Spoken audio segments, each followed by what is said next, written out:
தமிழகத்தில் அரசியல் மாற்றத்தை ஏற்படுத்தவும் மறைந்த மாண்புமிகு அம்மாவின் மக்கள் நல திட்டங்களையும் கொள்கைகளையும் செயல்படுத்திடவும் கழக பொதுச் செயலாளர் தியாகத்தலைவி சின்னம்மா வழிகாட்டுதல்படி செயல்படும் துணை பொதுச் செயலாளர் டிடிவி தினகரன் தனது 3ஆம் கட்ட மக்கள் சந்திப்பு புரட்சி பயணத்தின் 2வது நாளாக விழுப்புரம் வடக்கு மாவட்டத்தில் வானூர், திண்டிவனம் ஆகிய தொகுதிகளில் சுற்றுப்பயணம் மேற்கொண்டு பொதுமக்களை சந்தித்தார்.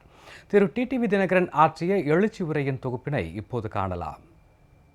தமிழகத்தில் அரசியல் மாற்றத்தை ஏற்படுத்தும் வகையிலும் மறைந்த மாண்புமிகு அம்மாவின் மக்கள் நல கொள்கைகளை நிலைநாட்டவும் துரோக ஆட்சியை வீழ்த்தவும் கழக பொதுச் செயலாளர் தியாகத்தலைவி சின்னம்மா வழிகாட்டுதலின் பேரில் செயல்படும் கழக துணை பொதுச் செயலாளரும் சட்டமன்ற உறுப்பினருமான திரு டிடிவி தினகரன் மேற்கொண்டுள்ள மக்கள் சந்திப்பு புரட்சி பயணம் பொதுமக்களின் ஏகோபித்த ஆதரவோடும் பேரெழுச்சியோடும் நடைபெற்று வருகிறது. மக்கள் சந்திப்பு புரட்சி பயணத்தின் 3ஆம் கட்டமாக விழுப்புரம் வடக்கு மாவட்டத்தில் விழுப்புரம், விக்கிரவாண்டி, வானூர் ஆகிய தொகுதிகளில் நேற்று முன்தினம் திரு டிடிவி தினகரன் சுற்றுப்பயணம் மேற்கொண்டு பல இடங்களில் பொதுமக்களிடையே உரையாற்றினார். இதனைத் தொடர்ந்து 3ஆம் கட்ட மக்கள் சந்திப்பு புரட்சி பயணத்தின் 2ஆம் நாளான நேற்று வானூர், திண்டிவனம் ஆகிய தொகுதிகளுக்கு உட்பட்ட பல்வேறு பகுதிகளில் திரு டிடிவி தினகரன் பயணம் மேற்கொண்டார். முன்னதாக தமிழக புதுச்சேரி எல்லையான பஞ்சவடி ஜங்ஷன் பகுதியில் திரு டிடிவி தினகரனுக்கு புதுச்சேரி மாநில கழக நிர்வாகிகளும் விழுப்புரம் வடக்கு மாவட்ட கழக நிர்வாகிகளும் சிறப்பான வரவேற்பு அளித்தனர். பொன்னாடைகள் அணிவித்தும் பூச்செண்டுகள் வழங்கியும் எழுச்சிமிகு வரவேற்பு அளிக்கப்பட்டது.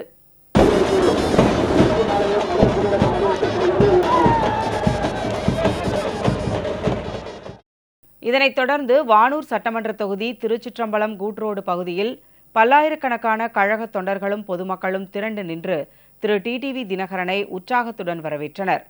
மேளதாளங்கள் முழங்க பெண்கள் ஆரத்தி எடுத்தும் பூரண கும்ப மரியாதை வழங்கியும் வரவேற்றனர். வழிநெடுகிலும் வரவேற்பு வளைவுகளும் பதாகைகளும் தோரணங்களும் பெருமளவில் அமைக்கப்பட்டிருந்தன. திரும்பிய திசையெல்லாம் அலைக்கடல் போல் மக்கள் திரண்டு நின்று திரு டிடிவி தினகரனுக்கு தங்கள் பேராதரவை தெரிவித்தனர். திருச்சிற்றம்பலம் கூட்டுரோடு பகுதியில் பல்லாயிரக்கணக்கில் திரண்டிருந்த மக்களிடையே எழுச்சியுரையாற்றிய திரு டிடிவி தினகரன் தமிழகத்தில் எடப்பாடி பழனிசாமியின் மக்கள் விரோத ஆட்சிக்கு விரைவில் முடிவு கட்டி மாண்புமிகு அம்மாவின் ஆட்சியை மலரச் செய்ய அனைத்து மக்களும் ஒத்துழைப்பு நல்கிட வேண்டும் என கேட்டுக்கொண்டார். உண்மையிலேயே நான் பெரும் மகிழ்ச்சி அடைகின்றேன். காரணம், தமிழகத்திலே இன்றைக்கு நடைபெற்றுக் கொண்டிருக்கின்ற இந்த மக்கள் விரோத துரோக ஆட்சியை ஒரு முடிவுக்கு கொண்டு வர வேண்டும் என்பதற்காக 7.5 கோடி தமிழ்நாட்டு மக்களின் நலனுக்காக ஆர்கே நகர் தொகுதி மக்கள் கடந்த டிசம்பர் 21ஆம் தேதி நடந்த தேர்தலிலே இரட்டை இலை சின்னத்தையும் தாண்டி உதயசீரனையும் தாண்டி குக்கர் சின்னத்திலே என்னை மாபெரும் வாக்கு வித்தியாசத்திலே வெற்றி பெற செய்தது உங்கள் அனைவருக்கும் தெரியும். தமிழகத்திலே 70 ஆண்டுகளாக இருக்கின்ற 5 முறை ஆட்சியிலே இருந்த திராவிட முன்னேற்ற கழகத்தையும் அதன் கூட்டணியையும் இன்றைக்கு ஆட்சியிலே இருக்கின்ற அதிமுக அரசின் கொடுமையை எதிர்த்து, மக்கள் விரோத தன்மையை எதிர்த்து போராடும் என்னை இரட்டை இலை சின்னத்தை எதிர்த்து குக்கர் சின்னத்திலே போட்டியிட்ட என்னை உங்களின் சார்பாக ஆர்கே நகர் தொகுதி மக்கள் என்னை மாபெரும் வாக்கு வித்தியாசத்திலே வெற்றி பெற செய்தார்கள் என்பது உங்களுக்கு நன்றாக தெரியும். இதுவரை தமிழக வரலாற்றிலே சுதந்திரம் அடைந்ததற்கு பிறகு ஒரு சுயேட்சை இடைத்தேர்தலிலே வெற்றி பெற்றதாக வரலாறு இல்லை. ஆனால் அந்த வரலாற்றை அம்மா அவர்களின் தொகுதி மக்களாகிய ஆர்கே நகர் தொகுதி மக்கள் கடந்த டிசம்பர் 24ஆம் தேதி புரட்சி தலைவர் டாக்டர் எம்ஜிஆர் அவர்களின் நினைவு நாள் என்று ஏற்படுத்தினார்கள். இது தனிப்பட்ட டிடிவி தினகரனுக்கான வெற்றி அல்ல என்பது உங்களுக்கு தெரியும். உங்களின் சார்பாக, தமிழகத்திலே வாழ்கின்ற மக்களின் சார்பாக இன்றைக்கு தமிழகத்திலே இருக்கின்ற இந்த மக்கள் விரோத ஆட்சியை முடிவுக்கு கொண்டு வர வேண்டும் என்ற கோரிக்கையை ஏற்று ஆர்கே நகர் தொகுதி மக்கள் என்னை வெற்றி பெற செய்தார்கள். இது உங்களின் சாதனை என்பதை இந்த நேரத்திலே மகிழ்ச்சியோடு தெரிவித்துக் கொள்கின்றேன்.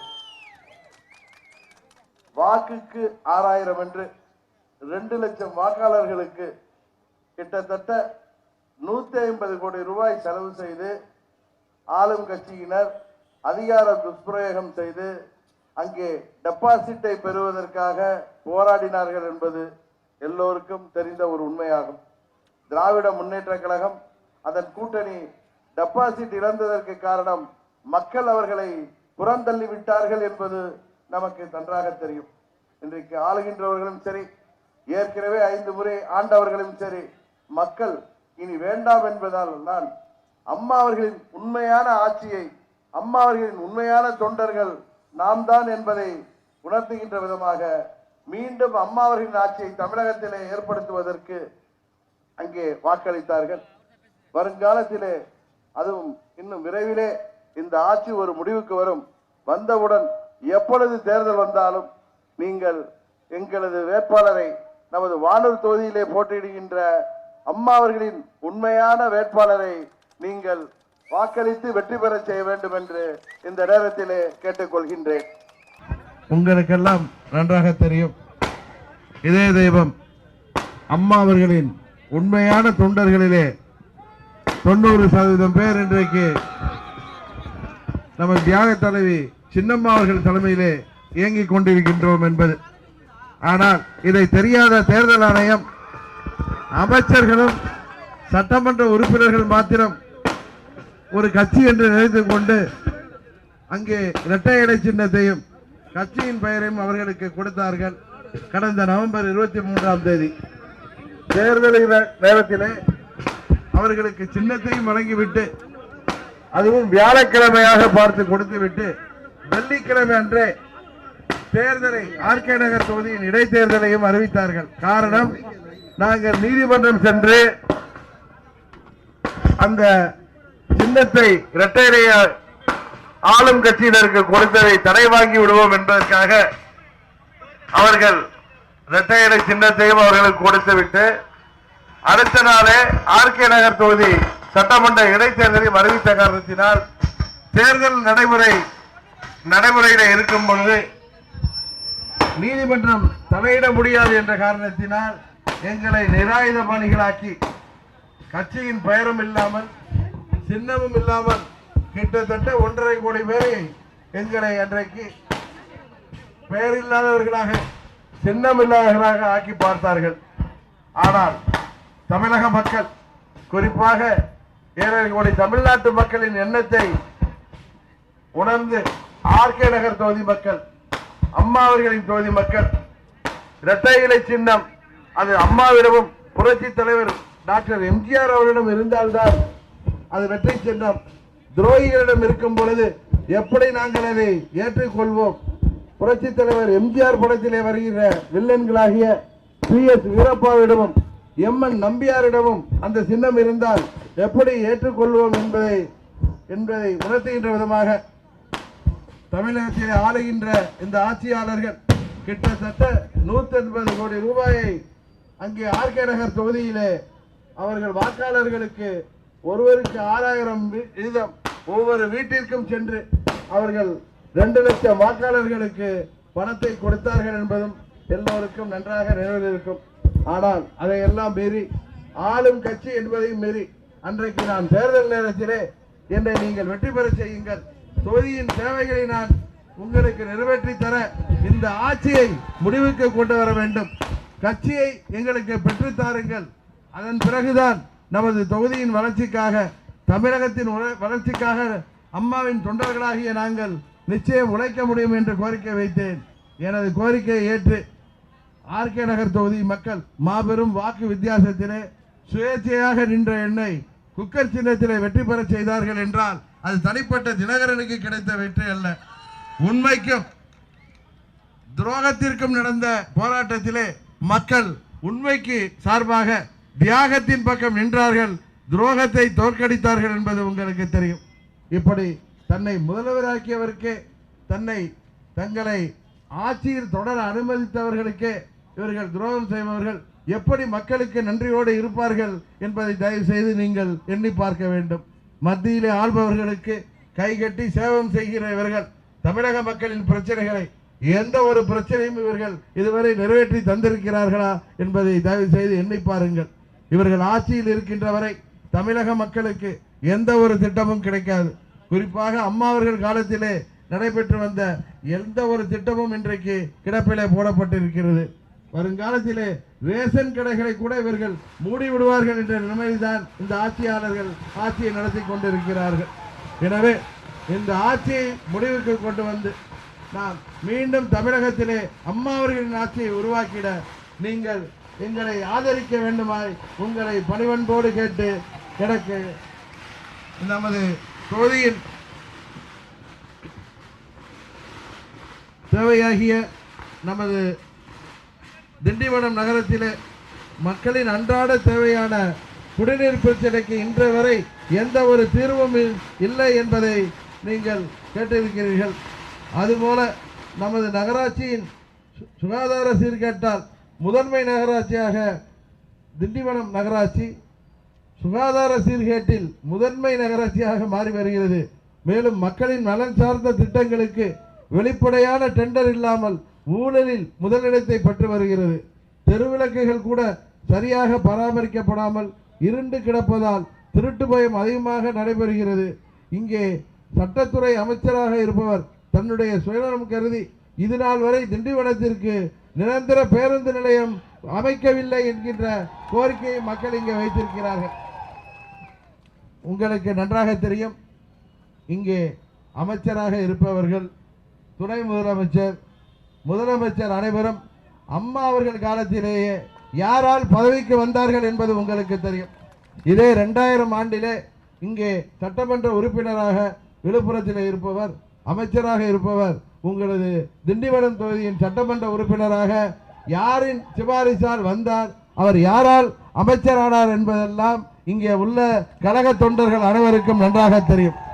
ஆனால் ஏற்றிவிட்ட ஏணியை மறந்தவர்கள் அவர்கள் எப்படி மக்களுக்கு, நமது பகுதி மக்களுக்கு அவர்கள் நன்மை செய்வார்கள் என்பதை தயவு செய்து எண்ணி பார்க்க வேண்டும். விழுப்புரம் தொகுதியை விட்டு வேறு தொகுதிக்கு போய் நிற்க வேண்டிய சூழ்நிலையில் இருக்கிறார்கள் என்பதுதான் உண்மை. சொந்த ஊரான திண்டிவனத்திற்கு பேருந்து நிலையம் கூட இந்த மக்களின் கோரிக்கையை அமைத்து தர முடியாதவர்களால் எந்த பலனும் இல்லை. இதுதான் இன்றைக்கு தமிழகத்திலே அமைச்சர்களாக இருப்பவர்கள் தொகுதியின் நிலவரம், தமிழகத்தின் நிலவரம் இதுதான். அதனால்தான் ஆர்கே நகரிலே அவர்களுக்கு மாபெரும் தோல்வியை மக்கள் தந்தார்கள் என்பதை நீங்கள் எண்ணி பார்க்க வேண்டும். உங்களை எல்லாம் சந்திப்பதில் நான் மிகவும் மகிழ்ச்சி அடைகின்றேன். இதே தெய்வம் அம்மா அவர்கள் தமிழகத்தின் முதல்வராக இருந்த பொழுது தமிழகத்தின் வளர்ச்சிக்காக பல்வேறு திட்டங்களை அவர்கள் நமக்காக தீட்டி, குறிப்பாக ஏழை எளிய சாமானிய மக்களின் வளர்ச்சிக்காக பல்வேறு திட்டங்களை செயல்படுத்தி வந்தார்கள் என்பது தெரியும். அம்மா அவர்களின் சிறப்பான செயல்பாடுகள் காரணமாகத்தான் 2011 தமிழகத்தின் முதல்வராக தேர்ந்தெடுக்கப்பட்ட அம்மா அவர்களை மீண்டும் 2016 தொடர்ந்து தமிழகத்தின் முதல்வராக நீங்கள் தேர்ந்தெடுத்தீர்கள். அம்மா அவர்களின் மறைவிற்கு பிறகு நமது தியாகத்தலை சின்னம்மா அவர்கள் நினைத்திருந்தால் அன்றைக்கே தமிழகத்தின் முதல்வராக பதவியேற்றிருக்க முடியும்.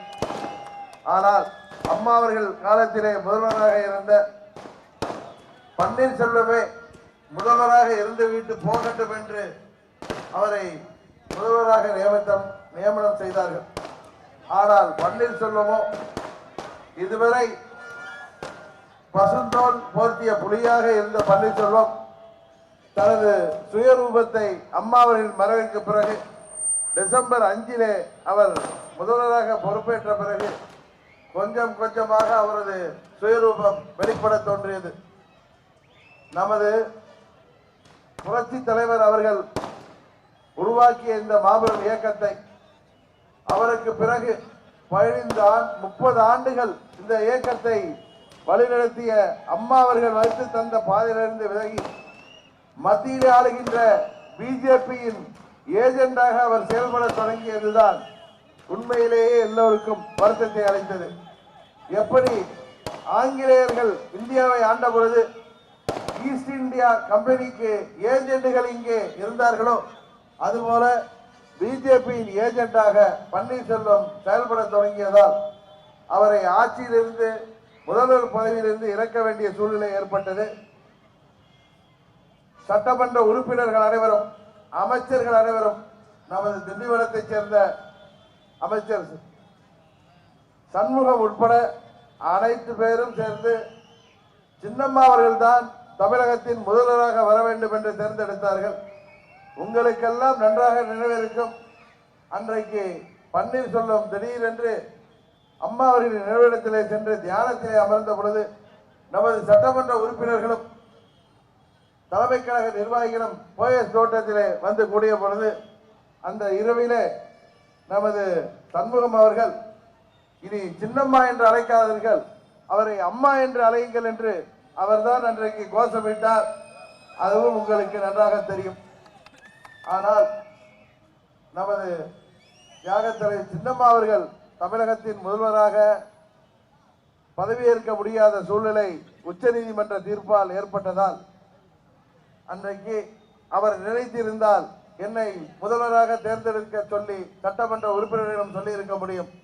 ஆனால் அம்மா அவர்களின் அமைச்சரவையில் இருந்த மற்றொரு அமைச்சராக இருந்த அன்றைக்கு பிடபிள்யூடி மற்றும் ஹைவேஸ் அமைச்சராக இருந்த எடப்பாடி பழனிசாமி முதல்வராக இருக்கட்டும் என்று அவர் சொன்ன காரணத்தினால்தான் அன்றைக்கு கூவத்தூரிலே நமது சட்டமன்ற உறுப்பினர்கள் 122 பேரும் அன்றைக்கு அவரை முதல்வராக தேர்ந்தெடுத்தார்கள். அன்றைக்கு கூவத்திலிருந்து வெளியேற இருந்தவர்கள் வேலுமணி, தங்கமணி, பெஞ்சமின், வீரமணி போன்ற அமைச்சர்களும் மேலும் 6 சட்டமன்ற உறுப்பினர்களும் அன்றைக்கு பழனிசாமி முதல்வராக தேர்ந்தெடுக்கப்பட்டது பிடிக்காமல் பன்னீர்செல்வத்துடன் போக இருந்தவர்களை எல்லாம் தடுத்து நிறுத்தி அம்மா அவர்களின் ஆட்சியை உருவாக்கினோம் என்பது தமிழக மக்கள் அனைவருக்கும் நன்றாக தெரியும். ஆனால் பதவியேற்றவுடன் பழனிசாமியின் பேரமும் வெளிப்பட தொடங்கியது. துரோகம் இதுவரை அரசியல் சரித்திரத்திலேயே இல்லாத அளவிற்கு இந்திய துணை கண்டத்திலே எந்த ஒரு அரசியல் கட்சியும் சந்தித்திராத அளவு துரோகத்தை அவர்கள் செய்ய தொடங்கினார்கள். புரட்சி தலைவி அம்மா அவர்களுக்கு பிறகு சின்னம்மா சின்னம்மா என்று அவர் காலிலே விழுந்து வணங்கியவர்கள் அனைவரும் அவர் சிறைச்சாலைக்கு சென்றுவிட்ட காரணத்தினால் அவரது படத்தை, அவரது பேனரை தலைமை கழகத்திலிருந்து எடுத்தார்கள். என்னை அன்றைக்கு மத்திய அரசாங்கத்தின் வழக்கின் காரணமாக கைது செய்யப்பட்டதால் என்னை கட்சியை விட்டு நீக்கிறார்கள். உங்களுக்கு தெரியும். சிறையிலிருந்து வந்த பிறகு பன்னீர்செல்வமும் பழனிசாமியும் இணைய இருப்பதாக வந்த தகவலால் கட்சி ஒன்றாக இணையட்டும், நாங்கள் அமைதியாக இருக்கிறோம் என்று சொன்னோம். ஆனால் தொண்டர்கள் இணையவில்லை. பன்னீர்செல்வமும் பழனிசாமியும் பதவிக்காக இணைந்த காரணத்தினால் 90% தொண்டர்கள் விரும்பாத காரணத்தினால் நமது சட்டமன்ற உறுப்பினர்கள் 18 பேர் முதல்வரை மாற்ற வேண்டும் என்று கவர்னரை சந்தித்தது எல்லோருக்கும் நினைவில் இருக்கும். அதற்கு பிறகு நடந்தவை தெரியும். இன்றைக்கு நீதிமன்றத்திலே 18 எம்எல்ஏக்களின் வழக்கு தீர்ப்பை நோக்கி காத்திருக்கிறது. நிச்சயம் அவர்கள் தகுதி நீக்கம் செய்யப்பட்டது தவறு என்ற தீர்ப்பு வரும் என்று எல்லோரும் சட்டத்தின் ரீதியாக எதிர்பார்க்கிறோம். அதுபோல கடந்த ஆண்டு பிப்ரவரி மாதம் பழனிசாமி அரசுக்கு எதிராக வாக்களித்த இன்றைக்கு துணை முதல்வராக பதவியேற்றிருக்கின்ற பன்னீர்செல்வம் உட்பட 11 சட்டமன்ற உறுப்பினர்களின் பதவி செல்லாது என்று நாம் தொடர்ந்த வழக்கும் தீர்ப்பை நிச்சயம் வெளிவரும். அதைத் தொடர்ந்து நிச்சயம் நமது பழனிசாமி அவர்கள் தனது பெரும்பான்மையை சட்டமன்றத்திலே நிரூபிக்கின்ற நிலை வரும். அன்றைக்கு அவருக்கு சட்டமன்ற உறுப்பினர்கள் ஆதரவு இல்லை என்பது உங்களுக்கு தெரியும். அவர் ஆட்சியை விட்டு இறங்கி மீண்டும் தமிழகத்திலே அம்மா அவர்களின் ஆட்சியை நிச்சயம் நாங்கள் அமைத்திடுவோம். அதற்கு நீங்கள் ஆதரவு தெரிவிக்க வேண்டுமாய் உங்களை எல்லாம் இங்கே சந்தித்து கேட்க வந்திருக்கின்றேன். தமிழகத்திலே வாழ்கின்ற மக்களுக்கு, குறிப்பாக ஏழை எளிய மக்களுக்கு எந்த ஒரு திட்டத்தையும் வழங்காத இந்த அரசாங்கம் மத்தியிலே ஆள்பவர்களிடம் சென்று தங்களுக்குள் உள்ள பிரச்சனையை பஞ்சாயத்து செய்து கொண்டு வந்து இங்கே ஆட்சியிலே இருந்தால் போதும் என்று இருக்கிறார்கள் இங்கே உள்ள முதலமைச்சரும் மற்ற அமைச்சர்களும் என்பது உங்களுக்கு நன்றாக தெரியும். காவிரி பிரச்சனையாக இருந்தாலும் சரி, நீட் தேர்வு பிரச்சனையாக இருந்தாலும் சரி, இவர்களுக்கு உள்ள அங்கே உள்ள தொடர்பையும் செல்வாக்கையும் வைத்து மக்கள் பிரச்சனைகளுக்கு எந்த தீர்வும் காணவில்லை. குறிப்பாக ஏழை எளிய மக்கள் தினமும் 2 கோடி பேருக்கு மேல் பயணம் செய்கின்ற அரசு பேருந்து கட்டணத்தை திடீரென்று உயர்த்திவிட்டு போக்குவரத்து துறை இன்றைக்கு நஷ்டத்திலே செயல்படுகிறது என்று அவர்கள் சொல்கிறார்களே தவிர அவர்கள் நினைத்திருந்தால் மத்தியிலே அவர்களிடம் பேசி அரசாங்கத்திற்கு வழங்கப்படுகின்ற, குறிப்பாக பேருந்துகளுக்கு வழங்கப்படுகின்ற டீசலுக்கான சுங்கவரியை அவர்கள் ரத்து செய்திருந்தால், அதற்கு சுங்கவரி விலக்கு பெற்றிருந்தால் பேருந்து கட்டணத்தை உயர்த்த வேண்டிய கட்டாயம் நிச்சயம் ஏற்பட்டிருக்காது. அரசு ஊழியர்களானாலும் சரி, ஆசிரியர்களானாலும் சரி, எந்த ஒரு ஊழியர்களுக்கும் இன்றைக்கு அவர்கள் கோரிக்கை நிறைவேற்றப்படவில்லை. தமிழகத்திலே உள்ள முதியோர்களுக்கு பென்ஷன்கள் காலி செய்யப்பட்டு நிறைய பேர் இன்றைக்கு முதியோர் உதவித்தொகையும் விதவைகள் உதவித்தொகையும் பெற முடியாத நிலைமை ஒவ்வொரு தொகையிலும் இருக்கிறது. இதையெல்லாம் சரி செய்ய வேண்டும் என்றால் மீண்டும் அம்மா அவர்களின் ஆட்சியை நாம் உருவாக்க நீங்கள் எங்களுக்கு ஆதரவளிக்க வேண்டுமாய் உங்கள் அனைவரையும் நான் பரிவன்போடு கேட்டுக்கொள்கின்றேன். உங்களுக்கு நன்றாக தெரியும், எங்களுக்கு கட்சியின் சின்னமும் இல்லை, கட்சியின் பெயரும் இல்லை. நவம்பர் 23ஆம் தேதி தேர்தல் ஆணையத்திலே அவர்கள் கட்சியின் சின்னத்தையும் பெயரையும் பெற்றுவிட்டார்கள். ஆனால் மக்கள் அதை ஏற்றுக்கொள்ளவில்லை என்பதை வெளிப்படுத்துகின்ற விதமாக அம்மா அவர்களின் தொகுதியாகிய ஆர்கே நகர் தொகுதியிலே இரட்டை இலை சின்னத்தை நாம் மக்கள் புறக்கணித்து உதயசூரியனை டெபாசிட் காலி செய்து அங்கே நம்மை குக்கர் சின்னத்திலே மாபெரும் வாக்கு வித்தியாசத்திலே வெற்றி பெற செய்தார்கள். உங்களுக்கு நன்றாக தெரியும், திராவிட முன்னேற்ற கழகம் 5 முறை தமிழகத்திலே ஆட்சி செய்த ஒரு கட்சி. அதுபோல இன்றைக்கு ஆளுங்கட்சியாக இருப்பவர்கள் இன்றைக்கு வைத்திருக்கின்ற சின்னம் இரட்டை இலை சின்னம். அந்த சின்னங்களை எல்லாம் முறியடித்து அவர்களை டெபாசிட் போக செய்து அம்மா அவர்களின் வேட்பாளராகிய என்னை, சுயேட்சை சின்னத்திலே போட்டியிட்ட என்னை, குக்கர் சின்னத்திலே போட்டியிட்ட என்னை மாபெரும் வாக்கு வித்தியாசத்திலே அவர்கள் வெற்றி பெற செய்திருக்கிறார்கள் என்றால் அது எனக்கு கொடுத்த தனிப்பட்ட வெற்றி அல்ல. தமிழ்நாட்டு மக்களின் எண்ணத்தை, உங்களின் எண்ணத்தை ஆர்கே நகர் தொகுதி மக்கள் அவர்கள் நிறைவேற்றி தந்தார்கள். உங்களுக்கு நன்றாக நினைவில் இருக்கும், ஆர்கே நகர் தொகுதி இடைத்தேர்தலின் பொழுது அங்கு உள்ள 2 லட்சம் வாக்காளர்களுக்கு வாக்குக்கு 6000 என்று கிட்டத்தட்ட 150 கோடி ரூபாய் வீடு வீடாக சென்று அவர்கள் விநியோகம் செய்தோம். மக்கள் அதை புறம் தள்ளிவிட்டார்கள். அவர்கள் குக்கர் சின்னத்தில் தான் நாங்கள் வாக்களிப்போம் என்று சொல்லி வாக்களித்த காரணத்தினால்தான் அந்த மாபெரும் வெற்றி தமிழக வரலாற்றிலே இதுவரை இல்லாத அளவிற்கு ஒரு சட்டமன்ற இடைத்தேர்தலிலே மாபெரும் வெற்றி தந்தார்கள். வருங்காலத்திலும் அந்த வெற்றியை அம்மா அவர்களின் ஆட்சி தமிழகத்தில் தொடர அம்மா அவர்களின் உண்மையான தொண்டர்களாகிய நமக்கு தருவார்கள் என்ற நம்பிக்கையில் உங்களை நாங்கள் சந்திக்க வந்திருக்கின்றோம். நிச்சயம் நீங்கள் உங்கள் ஆதரவை எங்களுக்கு தருவீர்கள் என்ற உறுதி எனக்கு இருக்கிறது. நமது திண்டிவனம் நகரத்திலே உள்ள மக்களின் பிரச்சனையாகிய நமது மக்களின் அன்றாட தேவையான குடிநீர் பிரச்சனைக்கு இன்று வரை எந்த ஒரு நிரந்தர தீர்வும் செய்யப்படவில்லை. திண்டிவனம் நகரத்தில் உள்ள ராஜாங்குளத்தை முழுமையாக தூர்வாராமல் சுகாதார சீர்கேடு அடைந்து வறண்டு போகும் நிலை உள்ளது. இதுவரை திண்டிவனத்திற்கு நிரந்தர பேருந்து நிலையம் கிடையாது. பேருந்து நிலையம் அமைப்பதற்கு இதுவரை எந்த ஒரு நடவடிக்கையும் எடுக்கப்படவில்லை. திண்டிவனத்தில் தற்போது சட்டத்துறை அமைச்சராக இருப்பவர் தன்னுடைய சுயநலம் கருதி பேருந்து நிலையம் அமைய கூட வழிவகை செய்யவில்லை என்கிற குறை மக்களிடம் இருக்கிறது. அம்மா அவர்களின் ஆட்சி அமைந்தவுடன் நமது திண்டிவனம் மக்களின் அனைத்து தேவைகளையும் நிச்சயம் நாங்கள் நிறைவேற்றி தருவோம். நீங்கள் எங்களுக்கு ஆதரவளியுங்கள் என்று கூறி விடைபெறுகிறேன். தமிழகத்து மக்கள் இதே தெய்வம் அம்மா அவர்களின் உண்மையான தொண்டர்களாகிய எங்களோடு இருக்கிறீர்கள், எங்களுக்கு ஆதரவாக இருக்கிறீர்கள் என்பதை எல்லோருக்கும், குறிப்பாக எங்களது எதிரிகளுக்கும் நமது துரோகிகளுக்கும் எடுத்து காட்டுகின்ற விதமாக இங்கே நீங்கள் எங்களை ஆர்வத்துடன் வரவேற்பது உண்மையிலேயே மகிழ்ச்சி அளிக்கின்றது. உங்களுக்கெல்லாம் தெரியும், அம்மா அவர்கள் இறந்த பிறகு இன்றைக்கு தமிழகத்திலே இந்த ஆட்சி யாரால் இருக்கிறது என்பது உங்களுக்கு தெரியும். நமது தியாக தலைவி கழக பொதுச் செயலாளர் சின்னம்மா அவர்கள் அன்றைக்கு நினைத்ததால் தான் இந்த ஆட்சி இருக்கிறது. இந்த ஆட்சி யாரால் முதல்வரானாரோ, யாரால் அமைச்சர்களாக இன்றைக்கு இருக்கிறார்களோ அவர்கள் ஏற்றி வைத்த ஏனிக்கே துரோகம் செய்துவிட்டு அவர்கள் இன்றைக்கு தாங்களும் தங்கள் குடும்பத்தினரும் எந்த வழக்குகளிலும் சிக்கிக் கொள்ளக்கூடாது, தாங்கள் செய்த தவறுகளால் தங்களுக்கு எந்த பிரச்சனையும் வந்துவிடக்கூடாது என்பதற்காக அவர்கள் வடக்கு நோக்கி இன்றைக்கு கை கட்டி வாய் ஒத்தி அவர்களுக்கு ஏஜென்ட்களாக செயல்படுகிறார்கள். எப்படி ஏற்றி வைத்த எரியையே எட்டி உதைக்கிறவர்கள் மக்களுக்கு எப்படி நன்றியுடன் இருப்பார்கள் என்பதை தயவு செய்து நீங்கள் எண்ணி பார்க்க வேண்டும். இந்த மக்கள் விரோத துரோக ஆட்சியாளர்களுக்கு கடந்த டிசம்பர் மாதம் நடைபெற்ற அம்மா அவர்களின் தொகுதியான ஆர்கே நகர் தொகுதியிலே நடைபெற்ற இடைத்தேர்தலிலே இரட்டை இலை சின்னமும் கட்சியின் பெயரும் ஆளுங்கட்சி கையிலே கொடுக்கப்பட்டாலும் மக்கள் அதை நிராகரித்துவிட்டு உண்மையான அம்மாவின் தொண்டர்களாகிய எங்களுக்கு வாக்களிக்கின்ற விதமாக குக்கர் சின்னத்திலே போட்டியிட்ட சுயேட்சையாக நின்று போட்டியிட்ட என்னை மாபெரும் வாக்கு வித்தியாசத்திலே வெற்றி பெற செய்தார்கள் என்றால் தமிழகத்திலே கடந்த 70 ஆண்டுகளாக இருக்கின்ற கட்சி திராவிட முன்னேற்ற கழகம்.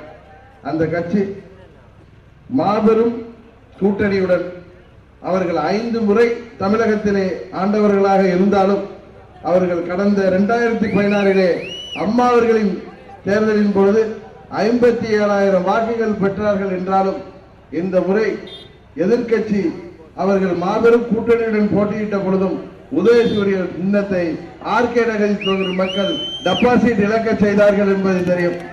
அதுபோல ஆளுங்கட்சியின் சின்னம் இன்றைக்கு தமிழகத்திலே சர்வ அதிகாரத்தோடு இருக்கின்ற இந்த பழனிசாமியின் அரசாங்கம் கையிலே இரட்டை இலை சின்னத்தோடு அதிகார துஷ்பிரயோகத்தோடு பணபலத்தோடு கிட்டத்தட்ட அங்கே தொகுதியிலே உள்ள 2 லட்சம் வாக்காளர்களுக்கும் ஒவ்வொருவருக்கும் 6,000 ரூபாய் என்று கிட்டத்தட்ட 150 கோடி வரை செலவு செய்தும் மக்கள் அவர்களை புறக்கணித்து விட்டு சுயேட்சையாக போட்டியிட்ட என்னை இரட்டை இலை சின்னத்தை எதிர்த்து உதயசூரியனை எதிர்த்து குக்கர் சின்னத்திலே வாக்களித்தார்கள் என்றால் அது தனிப்பட்ட டிடிவி தினகரனுக்கு கிடைத்த வெற்றி அல்ல, அது தமிழக மக்களுக்கு கிடைத்த வெற்றி.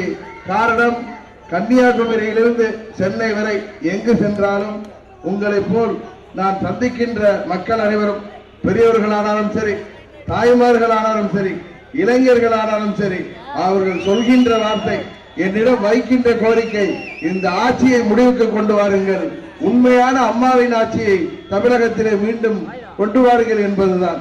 அந்த கோரிக்கையை நிறைவேற்றி தந்த ஆர்கே நகர் தொகுதி மக்களுக்கு உங்கள் சார்பாக நான் எனது நன்றியை இந்த நேரத்திலே தெரிவித்துக் கொண்டு, அம்மா அவர்களின் ஆட்சியை தமிழகத்திலே அமைத்திட இந்த துரோக ஆட்சி, மக்கள் விரோத ஆட்சி முடிவுக்கு கொண்டு வர என்றைக்கு தேர்தல் வந்தாலும் நீங்கள் எங்களுக்கு உறுதுணையாக இருந்து ஆதரவளித்து வெற்றி பெற செய்ய வேண்டும் என்பதற்காகத்தான் இன்றைக்கு உங்களை நான் சந்திக்க வந்திருக்கின்றேன்.